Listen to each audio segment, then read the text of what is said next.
네, 어제 이제 더 탐사에서는 줄리 관련된 내용이 이제 메인으로 올라왔었습니다. 우리 이제 안혜옥 회장님하고 센 언니가 나와가지고 재판 끝나고 나서 이제 뭐 소회부터 시작해서 얘기를 했는데, 일단 제일 중요한 거, 재판이 정상적으로 진행이 안 되고 있다는 겁니다.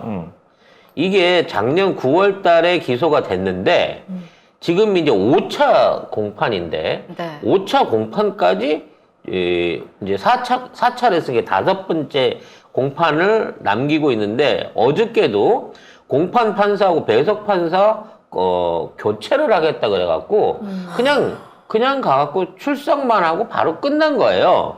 그리고 또 다음 달, 한 달 있다가 5차 공판 준비 기일을 가진다고 합니다. 그러니까 제대로 된 공판이 지금 진행이 안 되고 있다는 거죠. 준비만 하고 있어, 지금. 계속 준비만 하고 있는 거예요. 이게 뭐예요? 이게 워낙 명확한 팩트가 있기 때문에 누구도 이 사건을 안 맡으려고 어떻게든 9개월을 버텨서 다른 판사한테 넘기려고 하는 게 아닌가. 이제는 못해요. 검사 교체돼가지고 이제는 못 넘깁니다. 이거 인연을 어떻게 끌어? 그러니까 뭐 어차피 중요한 건 탄핵당하기 전까지만 어떻게든 끌고 가면 탄핵 후에 수사하면 되니까 문제가 아니겠죠. 근데 이제 일상적인 그동안의 다른 사건들하고 틀린 게 뭐냐면, 이 센 언니하고 안혜옥 선생 집에 압수수색을 안 간다는 거예요. 그래서 안혜옥 선생님이 그랬거든. 자기가 명함이 2자루가 있대. 그 정리 못한 명함이 2자루가 있는데, 네. 그 안에 아마 그 당시에 만났던 사람들 명함이 다 있다는 거야.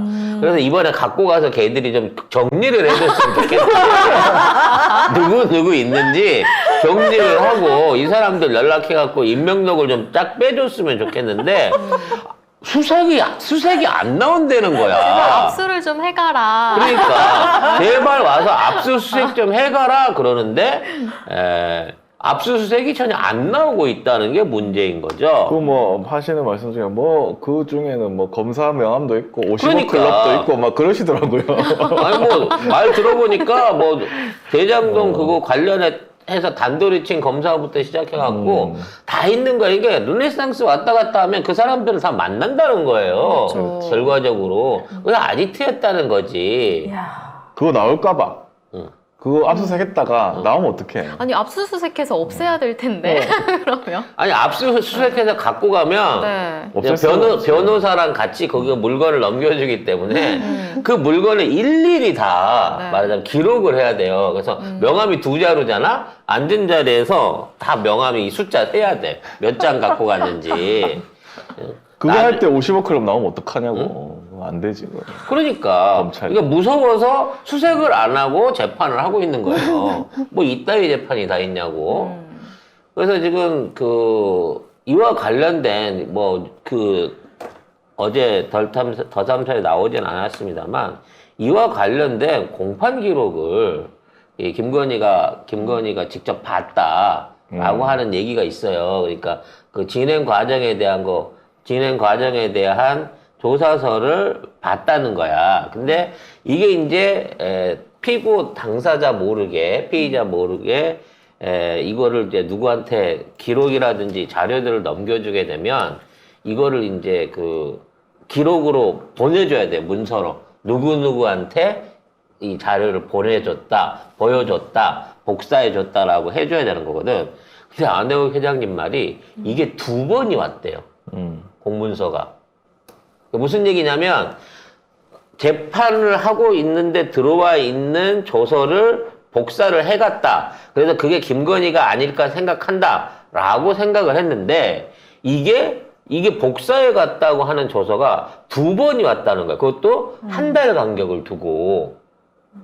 그러니까, 얘네들이 아마 자료들을 외부로 유출하는 과정 중에 법무부 컴퓨터 안에 기록되어 있는 내용들 이외에 별도로 불법으로 2번 이상 자료를 외부로 빼냈다가 그걸 가리기 위해서 문서를 2번을 보낸 게 아니냐라는 의혹이 든다는 거지.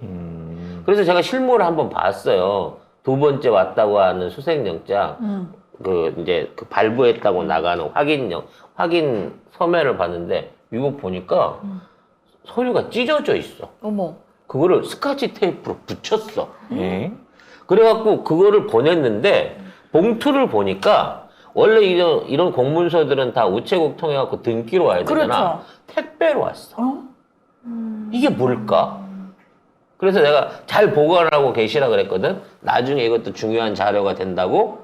그러니까 한 번은 정식으로 우체국 소인이 찍힌 공문을 해갖고 자료들을 내줬습니다라고 하는 게 왔는데 두 번째 온 자료에는 찢어진 공문서를 스카치 테이프로 붙인 걸 정식 등기 우편이 아닌 택배 같은 형태로 와가지고 아무런 소인 없이 배달이 된 거야.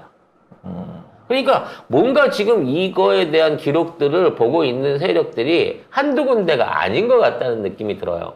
이건 뭐 나중에 밝혀지긴 하겠지만 아무튼 이 재판은 정상적으로 진행이 안 되고 있다라는 부분을 먼저 얘기를 해야 될 것 같습니다. 어제 이제 주 내용은 건희가 윤석열이랑 동거할 당시에 요게 이제 말하자면 이게 2010년도 경인데 사실 이제 2010년도 경이면은 결혼하기 한 1년 전이에요. 1년 반 전입니다. 근데 이때 306호에 살고 있었단 말이야. 네. 여기서는 이제 양재택이랑 같이 살라고 원래 이걸 이제 아는 사람 차명 명의로 분양을 받았다가 그걸 갖다가 이제 김건희랑 최은순이 이전을 해갖고 자기 집으로 살고 있는 집이었단 말이에요. 근데 이제 여기에서 당시 양서방하고 살고 있는 걸로 알려졌는데 요때 갑자기 이 전세 시세보다 비싼 7억을 삼성에서 전세를 내고 들어와요. 네. 그래서 이 7억에다가 돈을 보태갖고 17층에 있는 로얄 펜트하우스로 올라갑니다.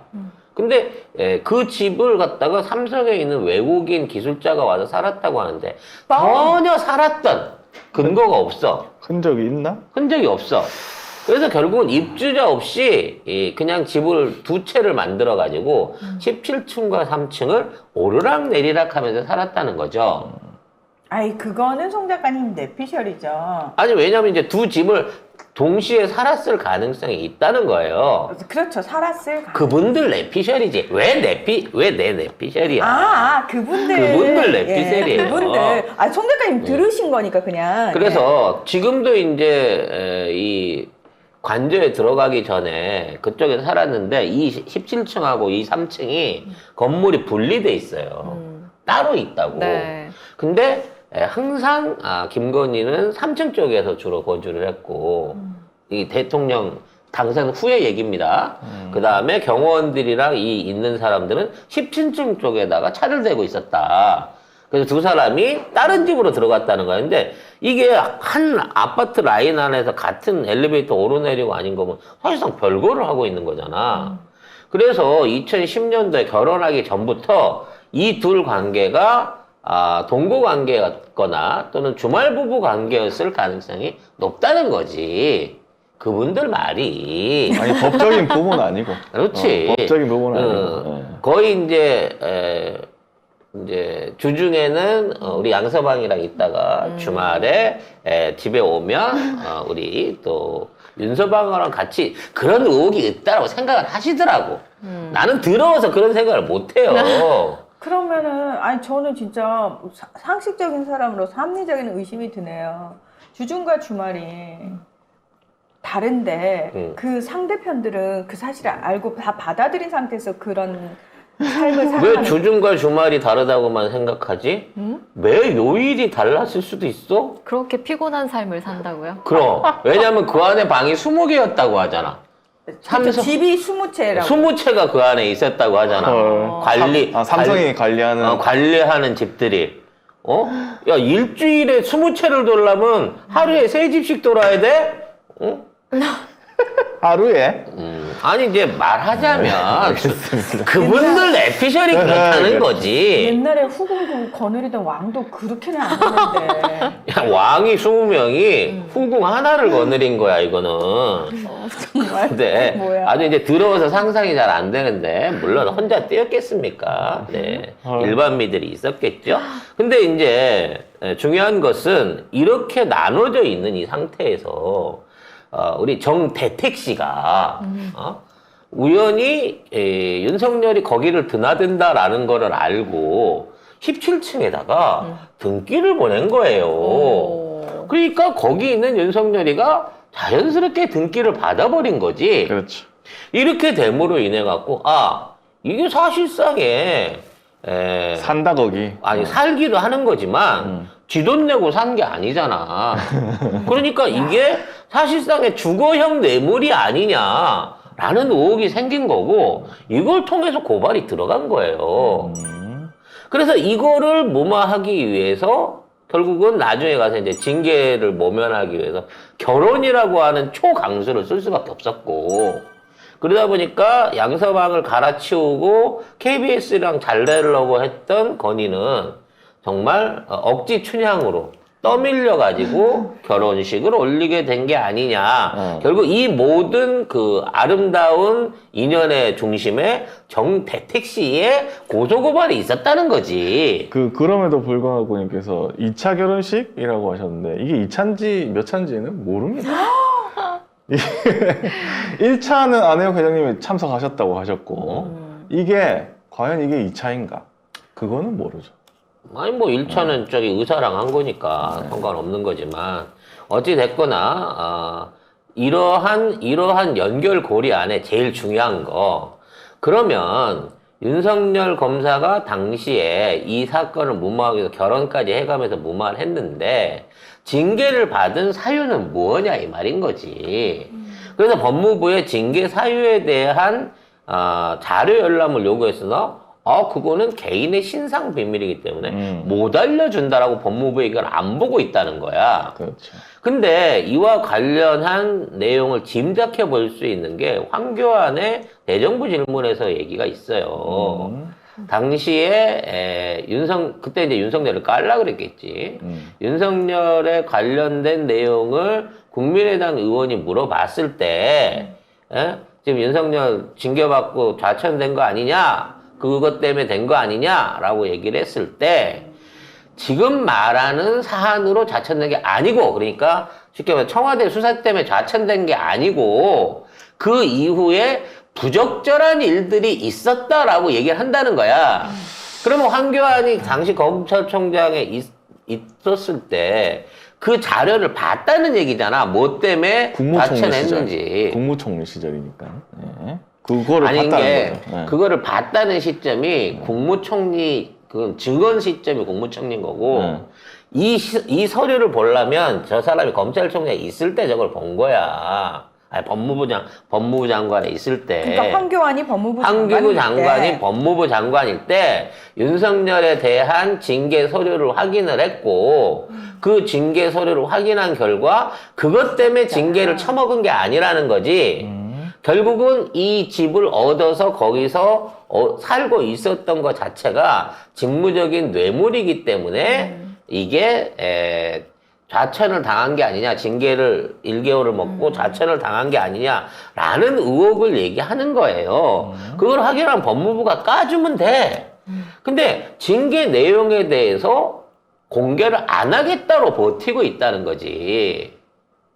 결과적으로 이게 뇌물로 해갖고 이걸 뇌물로 해갖고 이걸 받아들였으면 두 사람의 관계가 원래 부적절한 관계였고 그리고 그 상황에서 17층을 얻어서 살았던 것 자체가 뇌물성으로 판단이 된다라는 확실한 근거가 있기 때문에 이렇게 한 게 아니냐라고 주장을 하는 거죠. 더 탐사에서는. 아니 더 탐사에서는 센 언니께서는 거기 혹시 줄리라는 단어가 들어가 있지 않을까? 그런 거를 이제 알 수 있는 그런 단어들이 그러니까 있기 안에 때문에 내용 중에 아. 분리로 불리는 모령의 여성과 뭐 그런 식의 성접대를 받은 것으로 확인된다 내지는 사료된다 뭐 요런 식의 이제 혐의 내용이 들어있을 수 있다는 거지. 근데 사실 이 증거 이 상황을 맞을 때는 기존에 있는 검찰이나 박근혜 정부가 윤석열한테 좋은 감정은 절대 아니었을 거고 그래서 매우 강도 있는 방식으로 조서를 썼을 가능성이 높아요. 그리고 이걸 어떻게든 이제 윤석열 안 죽이고 살려내기 위해서 르네상스 속에서 줄리를 억지로 끌어. 줄리가 지금 범수랑 그 결혼을 앞두고 있는데 왜 이게 비교가 안 되잖아 일단 왁구가 그리고 여러모로 이제 주변 사람들한테 난 싫다 그랬는데 막 하라 그랬다고 지가 녹취록에서도 얘기했잖아. 그 상황에서 어쩔 수 없이 결혼을 해서라도 이 뇌물 관계, 부적절한 관계에 대한 해명을 해야 했던 적극적인 필요 때문에 억지로 떠넘겨져서 결혼을 한 거고. 야, 그러면은 부부싸움 할 때 튀어나오겠네. 나 아니었으면은 당신 검사 옷 벗었어, 벌써. 내가 누구 때문에 징계를 받았는데! 그러면은. 그래서. 본 거 같은데? 대사가 너무 현실이랑 딱 들어맞는 그런 분위기인데? 아무튼, 예. 그래서 보고 싶다. 그 조사서, 그 징계 보고서 보고 싶다. 너무 보고 싶다. KBS에 보고 싶다. 김범수 씨의 명곡이죠. 그럼 네. 명곡이죠. 죽을 보고 만큼. 싶습니다, 그냥. 네. 죽을 만큼 보고 싶다. 죽을 만큼 보고 싶네. 나는 안 죽어도 되지만 정말 죽을 만큼 보고 싶고 저쪽에서는 죽을 만큼 잊고 싶겠죠. 네. 정말 명곡 아니겠습니까? 네. 자, 여기 김범수 노래네. 네. 경교롭네요. 자, 경고롭네요.